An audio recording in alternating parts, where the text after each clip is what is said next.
সুপ্রিয় দর্শক আসসালামু আলাইকুম। দেশ ও প্রবাসে যে যেখানে আছেন আপনাদের প্রত্যেককে শুভেচ্ছা জানাচ্ছে। আজকে নতুন একটি প্রতিবেদন দেখতেই পাচ্ছেন আমার সামনে একটি আপু আসছে। আসলে আপু জীবনে কি হয়েছে চলুন কথা বলে জানার চেষ্টা করি।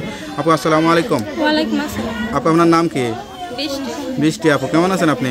ভালো আছে, আপনি কেমন আছেন? জি। আপনার বাড়ি কোথায়? আমার বাড়ি নাটোরে। পরিবারে কে কে আছে? পরিবারে মা আছে, ভাই বোন আছে। মা ভাই বোন বাবা নাই? ছিল, বাবা বিয়ে করে চলে গেছে। আচ্ছা আচ্ছা, আপনি কি করেন? আমি সেলাই মেশিনের কাম করি। লেখাপড়া করেন নাই? লেখাপড়া করছি, অল্প কিছু করছি আর কি, নিজের নামটা লিখতে পারি। বয়স কত আপনার?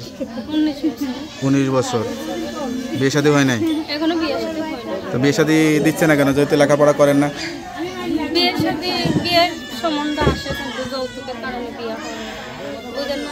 আপনার মতো এরকম সুন্দরী মেয়েকে কে যৌতুক চায়, কি কারণে? ভাই মানুষরা তো এখন সুন্দরী বুঝে না, যৌতুক ছাড়া বিয়ে হচ্ছে না, এইটা চা ওইটা চা, তার জন্য বিয়ে শাদী করে না।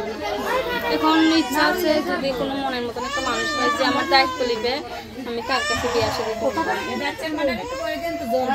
প্রেম ভালোবাসাটা সব হয়েছিল জীবনে? না না না, প্রেম ভালোবাসা করি। প্রেম ভালোবাসাটা সবাই নাই? এই বয়সে তো অনেক প্রেম হয়, মনের মানুষ থাকে, কতজন এসব প্রেমের অফার দেয়। টেনশনে যে বাবা যেহেতু চলে গেছে, পরিবারের দায়িত্ব আমারই নিতে হয়, আমি যেহেতু বড় মেয়ে আমারই তো নিতে হয়। অন্যজনের বাড়িতে কাজ কাম করে সংসারটা পাবো। যা বলতেছেন সব সত্যি কথা বলতেছেন তো? সত্য কথা ভাই, পারলে আমাদের বাড়িতে এসে ঘুরে যায়।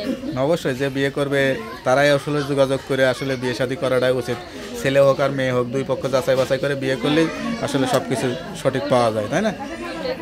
এখন যদি কেন বলবো, প্রতিবেদনের সামনে এসে মিথ্যে কিসের জন্য বলবো? নামাজ কালাম পড়েন তো? হ্যাঁ পড়ি। অবশ্যই নামাজ কালাম পড়বেন। আর কেউ যদি যোগাযোগ করতে চায় কিভাবে যোগাযোগ করবে? যোগাযোগ করবো মোবাইল নাম্বারটা মুখস্থ আছে? নাম্বারটা মুখস্থ করে নেই, কাজের চাপে নাম্বার। আচ্ছা, তো নাম্বারটা আমার কাছে দেন, আমি দেখে বলে দিই। হ্যালো ভিউয়ার, শুনতে পারলেন এক অসহায় গরিব পরিবারের একটি মেয়ের জীবনের গল্প। সত্যিকারের অসহায় কেউ যদি যোগাযোগ করতে চান বা বিয়ে শাদী করতে চান, অবশ্যই তারা তার এই নাম্বারে যোগাযোগ করে আরও তথ্য আরও খোঁজখবর নিতে পারবেন। তার নাম্বারটা তো খোলা থাকে সবসময়? হ্যাঁ, আমার নাম্বার সবসময় খোলা থাকে। তার নাম্বারটা হচ্ছে 0188063726 নাম্বারটা খোলা থাকে তো? হ্যাঁ, সবসময় খোলা থাকে। নাম্বার খোলা রাখবেন, কেউ ফোন দিলে সত্যি কথা বলবেন। তা ভালো থাকেন, দোয়া করি। আসসালামু আলাইকুম।